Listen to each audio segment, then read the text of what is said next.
오늘 같이 함께 은혜 받을 말씀은 신약 마가복음 11장 1절부터 10절까지입니다. 신약 마가복음 11장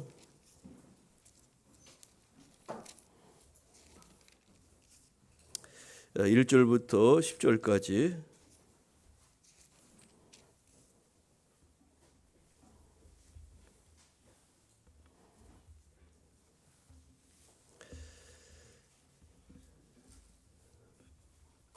신약 73쪽에 있습니다. 제가 말씀을 봉독하겠습니다. 그들이 예루살렘에 가까이 와서 감람산 벳바게와 베다니에 이르렀을 때에 예수께서 제자 중 둘을 보내시며 이르시되 너희는 맞은편 마을로 가라. 그리로 들어가면 곧 아직 아무도 타보지 않은 나귀 새끼가 메어 있는 것을 보리니 풀어 끌고 오라. 만일 누가 너에게 왜 이렇게 하느냐 묻거든 주가 쓰시겠다 하라. 그리하면 즉시 이리로 보내리라 하시니 제자들이 가서 본즉 나귀 새끼가 문 앞 거리에 메어 있는지라. 그것을 푸니 거기 서 있는 사람 중 어떤 이들이 이르되 나귀 새끼를 풀어 무엇 하려느냐 하매 제자들이 예수께서 이르신 대로 말한데 이에 허락하는지라. 나귀 새끼를 예수께로 끌고 와서 제자들의 겉옷을 그 위에 얹어 놓음에 예수께서 타시니 많은 사람들은 자기의 겉옷을 또 다른 이들은 들에서 뺀 나뭇가지를 길에 펴며 앞에서 가고 뒤에서 따르는 자들이 소리 지르되 호산나 찬송하리로다. 주의 이름으로 오시는 이여 찬송하리로다. 오는 우리 조상 다윗의 나라여 가장 높은 곳에서 호산나 하더라. 아멘.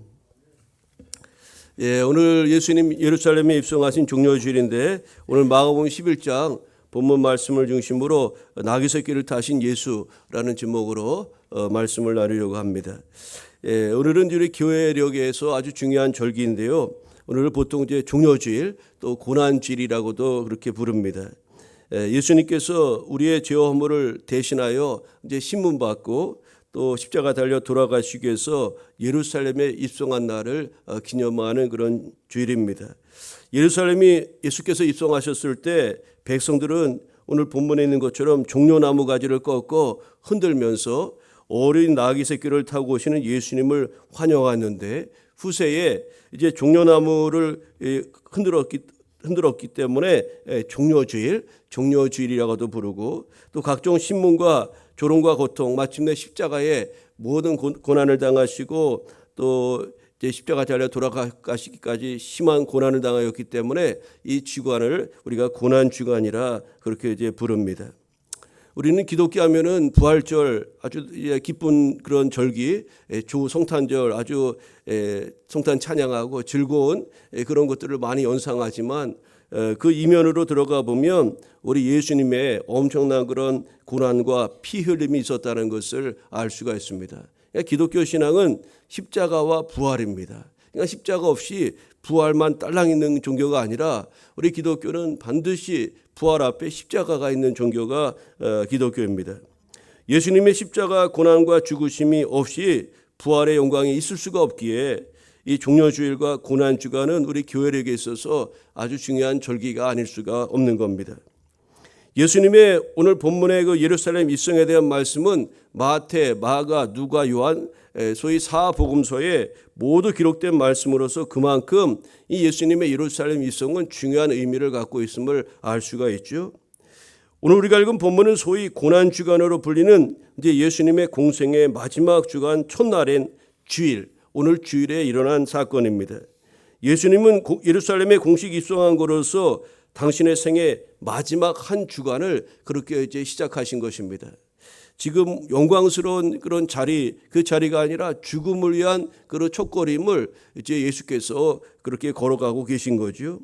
본문은 그동안 예수께서 자신을 감추어 두었던 것과는 완전히 다르게 이제 자신이 왜 이 세상에 오셨는가, 또 이제 마지막으로 무엇을 하시려는가를 이제 친히 알려주는 그런 내용을 이제 볼 수가 있는데, 즉 예수님은 우리 죄를 담당하시기 위해서 오신 성육신하신 메시아요, 또 구세주가 되심을 만천하의 하에 공개적으로 선언한 그런 사건이라는 점에서 구속사적 측면에서 오늘 예수님의 이 예루살렘 입성은 참으로 중요한 사건이라 할 수 있습니다. 그런데 여러분 오늘 본문을 우리가 보니까 예수님께서 예루살렘에 입성하실 때 아주 폼나게 멋지게 이렇게 입성하신 것이 아니라 아주 마차를 타고 또 아주 흰 백마나 준마 이렇게 좋은 것을 타고 거기서 입성한 것이 아니라 한 번도 멍에를 매지 않은 나귀 새끼를 타고 오셨다는 겁니다. 그러니까 짐을 안 지어봤다는 거예요. 그러니까 나귀 새끼가 그 짐을 안 지어봤기 때문에 이제 예수님 타셨을 때 가다가 푹 쓰러질 수도 있고 아주 띠뚱띠뚱 그렇게 걸어갈 수도 있는데 그런 작은 나귀 새끼를 타고 예수께서 예루살렘에 입성하셨다는 이 말씀이 참으로 이채롭습니다. 이것은 메시아에 대해서 예언하고 있는 구약성경 스가랴 9장 9절의 말씀을 성취한 사건인데요. 우리가 앞서 예배로의 부름할 때 제가 읽어드린 말씀인데 시온의 따라 크게 기뻐할지어다 예루살렘의 따라 즐거이 부를지어다 보라 네 왕이 네게 임하시나니 그는 공의로우시며 구원을 베푸시며 겸손하여서 나귀를 타시나니 나귀의 작은 것 곧 나귀 새끼니라. 이 말씀을 이제 응하게 하시려고 예수께서 이 나귀 새끼를 타고 오신 것을 볼 수가 있습니다.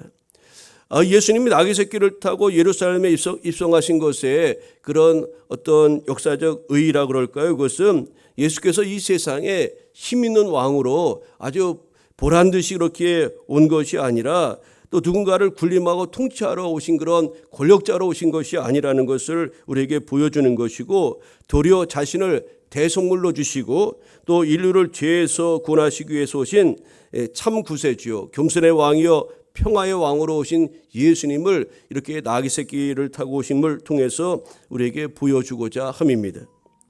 여러분 한편 예수님의 예루살렘 입성 소식을 전해들은 수많은 사람들은요 거리로 뛰쳐나와서 종려나무 가지를 흔들면서 호산나 호산나 외쳤습니다. 우리 오늘 찬양대에서 이 호산나 찬양을 불러주었는데 이 호산나는 우리를 구원하소서 그런 뜻입니다. 우리를 구원하소서 우리를 구원하소서 이 예수님의 입성을 이게 보면서 이렇게 아주 높이며 찬양한 것입니다.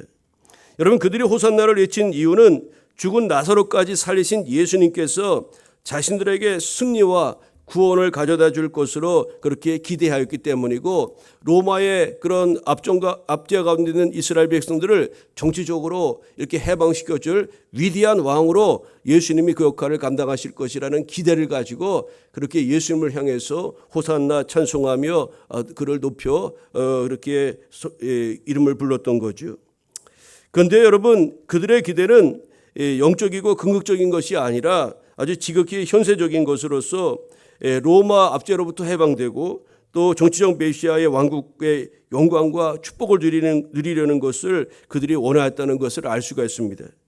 그 때문에 그들은 자신들이 그토록 열렬히 환영했던 그 예수께서 지상에 메시아 왕국을 건설할 의사가 전혀 없다는 것을 이제 확인했을 때 며칠 사이에 완전히 태도가 바뀝니다. 그래서 호산나 호산나 이렇게 찬양하고 종려나무 흔들며 그 이름을 높였던 그 사람이 이렇게 바뀝니다.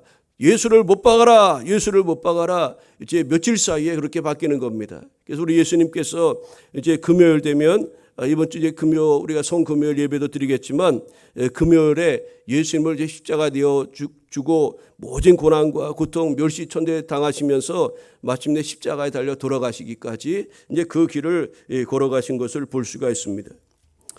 여러분 우리 신앙생활에서 아주 중요한 두 가지가 있는데 예수님이 누구신지를 아는 것 그리고 예수님이 무엇을 행하시려고 이 땅에 오셨는가를 아는 것 그 참으로 신앙생활에 있어 중요한 요소입니다. 예수님이 누구시며 무엇을 하려고 오셨을까요? 이에 대한 대답이 오늘 우리가 마가복음 11장을 보고 있는데 그 앞에 이제 8장에 보면은 예수님에 대한 소개가 잘 나와 있습니다. 그리고 예수님이 이 땅에 왜 오셨는가에 대한 이유도 마가복음 10장에 보면 아주 선명하게 자세하게 소개하고 있습니다. 이런 예수님이 이 땅에 누구신가 또 무엇하러 오셨는가 마가복음 8장 29절에서 31절에 보면 이렇게 말씀합니다. 또 물으시되 너희는 나를 누구라 하느냐 베드로가 대답하여 이르되 주는 그리스도시니이다. 이에 자기의 일을 아무에게도 말하지 말라 경고하시고 인자가 많은 고난을 받고 장로들과 대제사장들과 서기관들에게 버림받아 죽임을 당하고 사흘 만에 살아나야 될 것을 비로소 그들에게 가르치시니라. 여러분 예수님이 이제 제자들과 이렇게 문답을 합니다. 사람들이 나를 누구라 하느냐? 얘 누구라고 합니다. 그래? 그러면 너희들은 나를 누구라고 하느냐? 그랬을 때 베드로가 이렇게 말하죠. 주는 그리스도십니다. 이렇게 말합니다. 주는 그리스도시요 살아계신 하나님의 아들입니다. 이렇게 고백하죠. 그렇습니다. 여러분, 예수님이 누구십니까? 예수님은 하나님의 아들이시요 인류를 죄에서 구원하시기 위한 그리스도, 기름 부음을 받은 자, 또 구세주요 메시아라는 것을 베드로를 통해서 베드로의 고백을 통해서 우리에게 전해주고 있어요. 그렇다면 그 예수님이 왜 오셨는가? 이 땅에 왜 오셨는가? 이어지는 마가복음 8장 31절에는 이렇게 말씀하죠. 인자가 많은 고난을 받고 장로들과 대제장들과 서기관들에게 버림받아 죽임을 당하고 사흘 만에 다시 살아나야 될 것을 비로소 그들에게 가르치셨다. 여러분, 예수님이 무엇을 알고 이 땅에 오셨다고요? 고난을 받고요, 또 버림받고요, 죽임을 당하고, 그렇지만 3일 만에 다시 살아나시려고 이 땅에 오셨다고 그렇게 말씀하고 있는 겁니다. 그러니까 이것이 예수님이 행하신 길이요 십자가의 길이라고 할 수가 있습니다. 여러분, 그렇습니다. 예수님은요 하나님의 아들이시요 그리스도이십니다. 그분은 온갖 고통을 당하시고 인류의 죄를 대신 지고 십자가에 달려 죽으셨다가 3일 만에 약속대로 다시 사시려고 부활하시려고 이 땅에 오신 분이심을 우리는 기억해야 합니다. 이것이 예수 그리스도에 대한 너무나 정확한 소개요. 그런 예수님에 대한 이야기라고 말씀드릴 수가 있어요. 예수님이 이 땅에 오셔서요 병든 자를 고치고 또 가난한 사람들을 구제하고 소외된 이웃들에게 같이 동행해 주시고 이런 좋은 일도 행하셨지만 우리 예수님이 가장 중요한 이유, 예수님이 누구신지를 정확하게 소개하려면 바로 그것을 빼놓을 수가 없다는 겁니다. 고난주일에 예수님이 죽으셨다가 다시 사시기 위해서 예루살렘에 입성하신 종려주일을 우리가 맞이하게 되는데, 이 나귀 새끼를 타고 예루살렘에 입성하신 왕이신 예수님의 그 행적을 통해서 오늘 종려주일 주시는 은혜를 함께 나누고자 합니다. 여러분, 오늘 본문을 통해서 우리에게 주시는 첫 번째 은혜가 무엇일까요? 하나님의 말씀은 온전히 성취된다는 사실입니다. 우리 같이 해볼까요? 하나님의 말씀은 온전히 성취됩니다. 시작. 여러분, 예수님께서 나귀 새끼를 타고 예루살렘에 입성하셨는데 이것은 앞서 말씀드린 것처럼 스가랴 선지자를 통해서 하신 예언의 말씀이 완전히 조금도 어김이 없이 그대로 성취되었다는 것을 우리가 알 수가 있습니다. 본문과 동일한 내용인 마태복음 21장 4, 5절 말씀을 보면 이렇게 말씀합니다. 이는 선지자를 통하여 하신 말씀을 이루려 하심이라. 일러스되 시온 딸에게 이르되 네 왕이 네게 임하나니 그는 겸손하여 나귀 곧 몽에 매는 짐승의 새끼를 타도다 하라 하였느니라. 이렇게 말씀하였습니다. 여러분, 예수님이 이 땅에 오신 것은 바로 하나님의 말씀을 온전히 성취하시기 위함이었음을 알 수가 있는 거죠. 구약의 말씀은요, 우리 구약의 이 신구약으로 되어 있는데 이 구약의 모든 말씀은 신약으로 예수님 오심으로 그 말씀이 성취되었고요. 신약의 말씀들은 이미 이루어진 말씀도 있고 주님 다시 오심으로 완전히 완성될 것임을 여러분 잊지 마시기를 바랍니다. 우리가 항상 유념해야 될 것이 있다면 하나님의 입에서 나오는 모든 말씀은 온전히 성취된다는 사실입니다. 누가복음 21장 33절에 천지는 없어지겠으나 내 말은 없어지지 아니하리라고 주께서 말씀하였습니다. 또 민수기 23장 19절에서도 하나님은 사람이 아니시니 거짓말을 하지 아니시고 인생이 아니시니 후회가 없으시도다. 어찌 그 말씀하신 바를 행하지 않으시며 하신 말씀을 실행하지 않으시려고 그렇게 말씀하였습니다. 하나님의 말씀은 반드시 온전히 성취된다는 사실을 우리는 잊지 마시기를 바랍니다. 여러분, 그런데 이러한 사실은 우리에게 참으로 위로와 소망을 주는 참으로 너무나 좋은 말씀 아닙니까? 우리를 위해서 예수께서 다시 재림의 주로 또 우리를 영원한 하나님 품에 이르게 하시기 위해서 우리 주께서 오신다는 이 약속의 말씀이 믿음 안에 있는 저와 여러분에게 얼마나 위로와 소망을 주는 말씀입니까? 그런데요, 이 하나님의 말씀이 온전히 성취된다는 이 약속의 말씀은 한편으로 우리에게 두려운 경고가 되기도 한다는 사실입니다. 왜냐하면 하나님의 말씀은 축복의 약속들이 성취되는 것만이 아니라 형벌과 징계에 대한 경고의 말씀 또한 이루어진다는 것을 우리는 기억해야 하는 것입니다. 믿음 안에 있는 자들에게 구원의 약속의 말씀이 이루어지는 것처럼 하나님 믿지 않고 주의 말씀에 불순종하는 자들에게 예고하신 그런 말씀도 반드시 성취된다는 것을 우리는 분명히 알아야 한다는 말씀입니다. 그러므로 우리는 이 종려주일을 맞이하여 하나님의 말씀이 온전히 성취된다는 것을 기억하면서 더욱 하나님을 경외하며 말씀을 굳건하게 붙잡고 믿음의 길을 굳굳이 걸어가는 교우 여러분이 되어야 하겠습니다. 하나님의 약속의 말씀은 반드시 성취됩니다. 우리 주님 오십니다. 우리가 주님 맞이할 준비하며 이 시대를 소망과 믿음과 사랑으로 살아가는 교우 여러분, 우리 모두가 되시기를 바랍니다. 오늘 본문을 통해서 주시는 두 번째 은혜는 무엇입니까? 우리 겸손의 왕으로 오신 예수님을 우리 마음에 모시고 그 예수님을 본받아야 하겠습니다. 우리 같이 옆 사람과 인사하겠습니다. 예수님의 겸손을 본받읍시다. 시작. 예수님의 겸손을 본받읍시다. 여러분, 예수님은 예루살렘에 입성하실 때 나귀 새끼를 타고 오셨다고 오늘 말씀하고 있습니다. 이것은 매우 놀랍고도 감동적인 말씀입니다.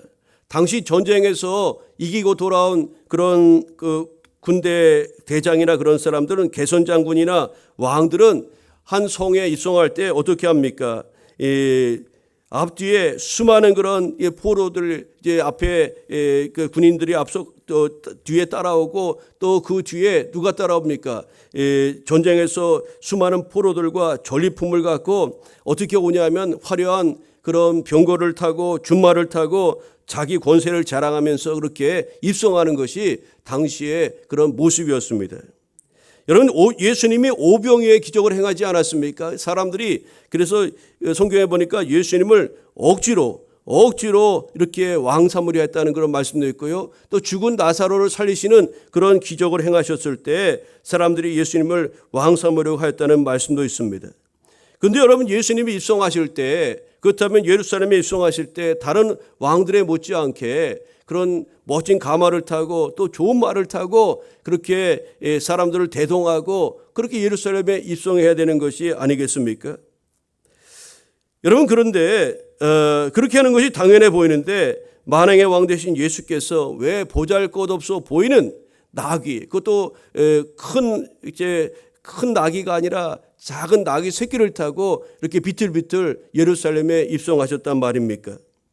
그것은 하나님께서 스가랴 선지자를 통해서 이스라엘의 왕이 나귀 새끼를 타고 오리라는 그 말씀이 이제 이루어진 것이 있을 뿐만 아니라 주님은 하나님의 말씀과 뜻을 성취하기 위해서 스스로 자신을 낮추시며 나귀 새끼를 타시고 겸손의 왕으로 이 땅에 오심을 그렇게 성경을 통해서 우리 가운데 보여주는 것입니다. 마가복음 10장 45절에 보면 예수님이 이 땅에 오신 이유를 너무나 아주 자세하고 분명하게 소개하는 말씀이 있는데 마가복음 10장 45절입니다. 인자가 온 것은 섬김을 받으려 함이 아니라 도리어 섬기려 하고 자기 목숨을 많은 사람의 대속물로 주려 함이니라고 하였습니다. 여러분, 예수님이 우리 가운데 오신 것은 섬김 받으려고 자신의 명예와 영광을 이렇게 드러내려고 그렇게 오신 것이 아니라 섬기려 하고요. 더 나아가서 자기 목숨을 많은 사람의 대속물로 주기 위해서 오셨다고 분명히 말씀합니다. 오늘 나귀 새끼 타고 예루살렘에 입성하신 예수님, 바로 그 일 행하기 위해서 겸손의 왕으로 그렇게 오신 것입니다. 또 나귀 새끼를 타고 오셨다는 이 의미는 이제 승리의 왕으로 오셨다는 이야기요. 또 예수님은 평화의 왕으로 오신 왕이라고 이사야 선지자를 통해서 우리에게 또 말씀하고 있습니다. 여러분, 주님은 겸손의 왕으로 우리에게 오셨는데 근데 그분을 따르는 저와 여러분, 우리의 모습은 어떻습니까? 정말로 주님이 겸손하신 것처럼 우리도 겸손한 그런 모습으로 우리의 삶을 가꾸고 있는지 오늘 종려주일, 이 고난주일에 다시 한번 우리 자신을 살펴보아야 하겠습니다. 우리는 이렇게 이야기합니다. 예수님이 오늘 섬기러 왔고 누군가에게 대접받고 높임을 받으려고 온 것이 아니라 섬기려 하고 자기를 십자가에 달려 죽이려고, 죽음에 내어주려고 오셨다고 말씀하였는데 우리는 스스로 높아진 마음으로 살아가고 있지 않습니까? 저 자신부터도 그렇고 누군가 나를 알아주지 아니하면 우리가 얼마나 시험 들고 또 원망 섞인 말을 많이 합니까? 기분 나빠하고요. 우리는 더 큰 권력이나 더 큰 명예, 더 큰 것을 얻으려고 그렇게 동분서주하면서 살아가고 있지는 않습니까? 주님은 내가 메시아인데 너희들은 왜 나를 몰라주냐 하고 서운해하거나 내 이름이 예수 그리스도다, 온 천하 만민들아 나를 믿어라 호령하면서 자신의 이름을 높이 그렇게 드러내지 않으셨습니다. 다만 자신을 낮추고 아버지의 뜻대로 어린 나귀 새끼를 타고 예루살렘에 그렇게 겸손함으로 이렇게 순종하며 나아가셨던 거죠. 우리 종료주일에 함께 읽어야 될 말씀이 빌립보서 2장의 말씀입니다. 빌립보서 2장은 우리에게 예수님의 마음을 본받으라고 말씀합니다. 특별히 빌립보서 2장 5절에 이렇게 말씀합니다. 너희 안에 이 마음을 품으라. 그 그리스도 예수의 마음이니 그는 근본 하나님의 본체시나 하나님과 동등됨을 취할 것으로 여기지 아니하시고 오히려 자기를 비워 종의 형체를 가지사 사람들과 같이 되었고 사람의 모양으로 나타나사 자기를 낮추시고 죽기까지 복종하셨으니 그 십자가의 죽으심이라고 말씀하였습니다.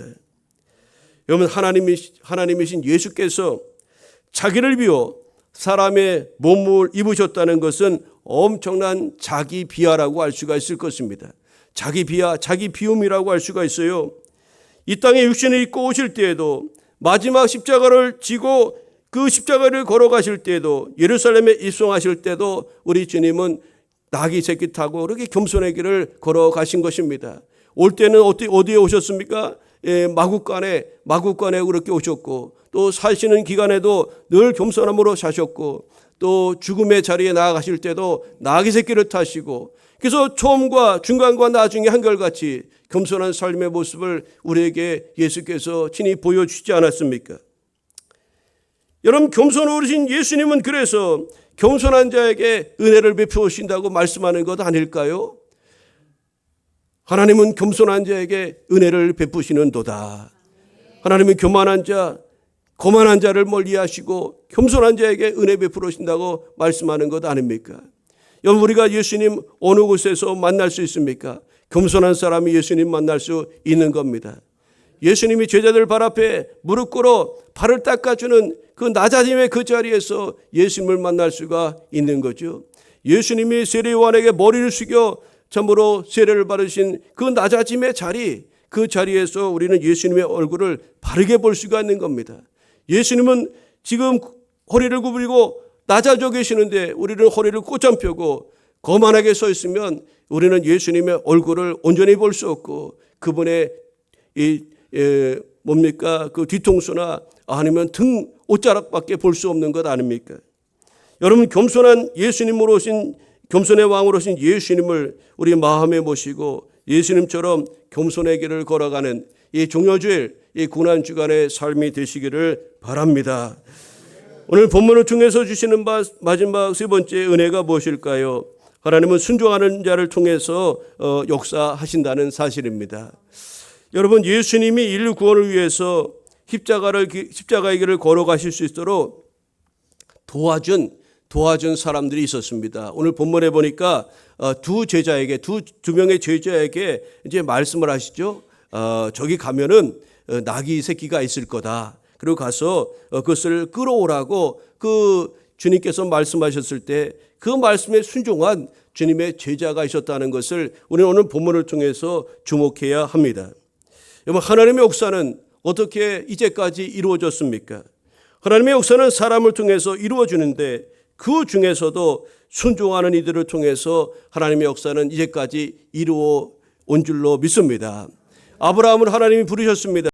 네 본토 친척 아비집을 떠나 내가 네게 지시하는 곳으로 가라 말씀하셨을 때 아브라함이 하나님 말씀에 순종하여 일어섰습니다. 그는 갈 바를 알지도 못하였지만 다만 하나님 말씀에 순종하며 나아갔을 때 하나님이 그를 들어 믿음의 조상으로 삼으시고 열국의 아비로 삼으시며 아브라함의 복이 그를 통해서 천하 만민에게 오늘 저와 여러분에게까지 그렇게 임하게 된 줄로 믿습니다.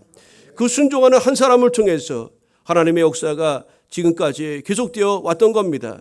여러분, 아브라함의 순종, 바로 예수님의 순종, 그것은 바로 아브라함의 순종은 예수님의 순종을 예표하는 사건이라고 볼 수 있고, 순종의 사람 예수님을 통해서 인류 구원의 구원 사역을 우리 하나님께서 마침내 마무리할 수가 있었던 것입니다. 오늘 본문에 예수님은 제자 2명에게 나귀 새끼를 가져오라고 그렇게 말씀하였습니다. 그들은 주님의 말씀에 어떤 이의도 제기하지 않았고 그 말씀 앞에 묵묵히 그렇게 순종하였습니다. 알지도 못하는 사람에게 가서 여러분 남의 나귀 새끼를 달라고 하면 그 주인이 당신 제정신이냐고 비난하지 않았겠습니까? 또 남의 것을 가져오면 요즘으로 말하면 절도죄에 해당되고 그 당시 법에도 저촉되는 것, 그런 것 아니었겠습니까? 근데 여러분, 2명의 제자들은 이렇게 이야기했을 겁니다. 주님, 이래저래서 어렵겠습니다. 이렇게 하면 어떻게 합니까? 모세가 이제 출애굽의 지도자로 부름받았을 때 모세가 부름 앞에 거절할 때 이런 이유 저런 이유 막 되잖아요. 그때 하나님께서 아주 책망하십니다. 그때 말 못한다니까 내용 말 잘하는 아론 붙여줄게, 걱정하지 말라. 또 이것도 못합니다, 저것도 못합니다, 그러니까 걱정하지 말라. 또 능력의 지팡이를 그에게 들려주시면서 그렇게 길을 걸어가게 하지 않습니까? 사명 감당하게 하지 않으셨습니까? 오늘 2명의 제자들이 그들이 미련해서 주님의 말씀 앞에 이러니 저러니 그렇게 이야기하지 않은 것이 아닙니다.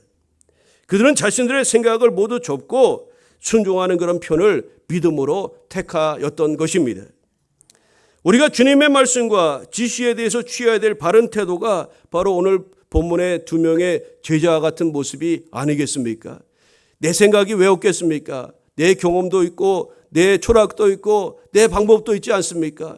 그런데 우리가 하나님 앞에서 그것을 앞세울 것이 아니라 주님 말씀 앞서서 종이 듣겠나이다. 주님께서 행하시는 것이 가장 좋은 길입니다. 우리가 믿음으로 그것을 받아들이고 나아갈 때 하나님은 그런 순종하는 믿음의 사람들을 통해서 지금도 역사하시고 하나님의 나라를 이 땅 가운데 이루어 가시는 줄로 믿습니다. 여러분, 주님이 우리에게 말씀하신 것이 무엇이든지 우리는 그것을 분석하거나 그것의 가능성과 합리성을 따지고 행할 것이 아니라 주님 말씀이시라는 그 단 한 가지 이유로 인해서 우리는 그 말씀에 순종하는 믿음의 사람들이 되어야 합니다. 여러분, 광야에서 주님이 행하신 오병이의 기적은 이 사실을 우리에게 확실하게 보여주는 일대 사건이라 할 수 있습니다. 주님은 제자들에게 무리를 위해서 먹을 것을 주라.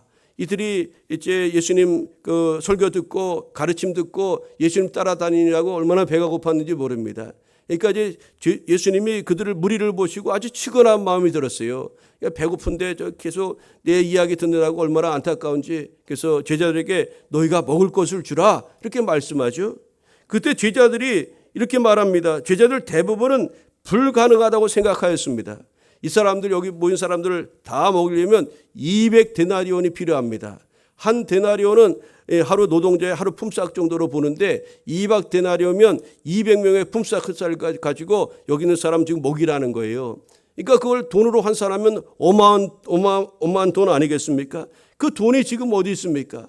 돈도 없고요. 설령 돈이 있다 할지라도 이 광야에서 이 많은 무리들이 먹을 만한 그 음식을 어디서 살 수도 없었던 겁니다.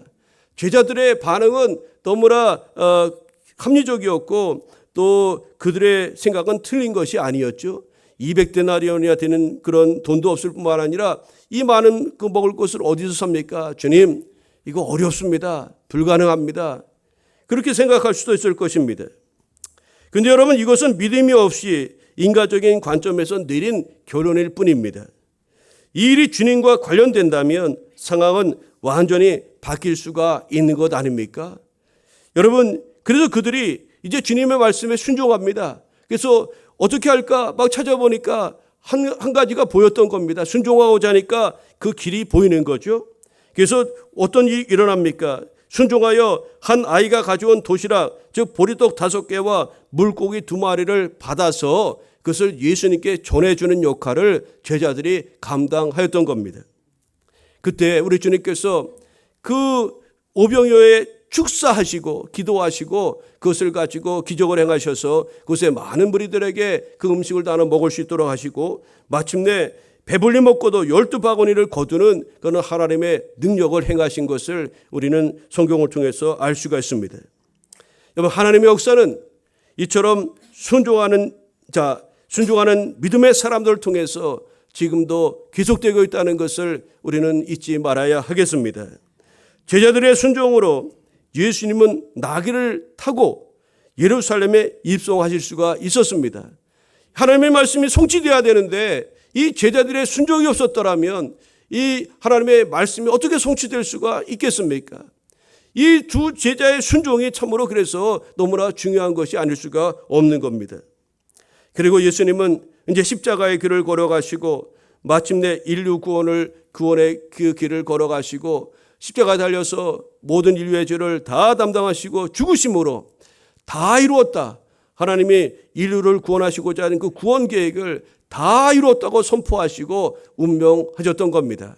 그리고 예수께서 그 죽음으로 끝난 것이 아니라 약속대로 다시 말씀대로 사흘 만에 살아나셔서 부활의 첫 열매가 되시고 모든 믿는 자들도 예수 그리스도에 있는 자들도 예수님처럼 살아나게 될 것, 부활에 대한 소망을 갖고 살아가도록 부활의 그런 영광을 우리 가운데 나타내 보이신 줄로 믿습니다. 여러분, 우리 모두 하나님 말씀에 순종하여 하나님의 역사를 이 시대에 이루어가는 사명자로서의 복된 삶을 가꾸시는 교우 여러분 되시기를 바랍니다. 오늘 종료주일입니다. 또 고난주일입니다. 오늘 본문을 통해서 우리에게 주신 말씀 다시 한번 정리합니다. 하나님의 말씀은, 약속의 말씀은 반드시 성취됩니다. 좋은 말씀, 축복의 언약의 말씀뿐만 아니라 또 징계와 하나님의 그런 책망의 말씀도 반드시 1.1핵도 없어지지 아니하고 성취된다는 것을 기억하면서 우리는 복된 삶의 길을 걸어가심으로 말미암아 하나님이 약속하신 바 은혜와 복을 드리는 교회 여러분 되시기를 바랍니다. 예수님은 겸손의 왕으로 우리 가운데 오셨어요. 높아진 마음이 아니라 겸손의 왕으로 오셨어요. 우리는 그 예수 그리스도를 우리의 주님이요 나의 하나님으로 고백하며 살아가는 믿음의 사람들입니다. 예수님이 보여주신 그 겸손의 모습을 우리 삶의 자리에서 저와 여러분이 지키며 그것을 이루며 살아가야 하겠습니다. 특별히 이 고난주간 종료주일에 더욱 그 주님의 그 모습을 우리가 기억하면서 이번 한 주간 겸손의 자리에서 우리 주님을 드러내는 교회 여러분 되시기를 바랍니다. 하나님은 순종하는 자를 통해서 지금도 일하시고 역사하십니다. 여러분이 역사의 주역 되시기를 바랍니다. 순종하는 여러분을 기뻐하시고 여러분을 통해서 주께서 일하실 것입니다. 그리고 하나님은 홀로 영광 받으실 것입니다. 고난주간 또 종료주일을 우리가 맞이하여 나를 위해서 십자가 지시께서 예루살렘 입성하신 예수님 깊이 묵상하며 이번 한 주간도 더욱 주님을 가까이 하는 교회 여러분 우리 모두가 되기를 주의 이름으로 축복합니다. 기도하겠습니다. 사랑의 하나님 감사합니다. 오늘 종료주일 또 고난주간을 우리 가운데 허락해 주셔서 감사합니다. 우리 예수님이 십자가 지심이 없었다면, 주님의 십자가 고난의 길이 없었다면 우리가 부활의 영광에 어찌 참여할 수가 있었겠습니까? 우리 주님 고난당하신 이 종료주일과 고난주간에 더 주님 깊이 묵상하고 또 죽기까지 순종하신 예수님, 겸손함으로 그 삶을 가꾸었던 예수님처럼 우리도 이 고난주간에 더욱 주님 생각하고 주님의 가르침을 따라 나아가는 한 주간의 삶이 되게 하여 주옵소서. 예수님의 이름으로 기도합니다. 아멘.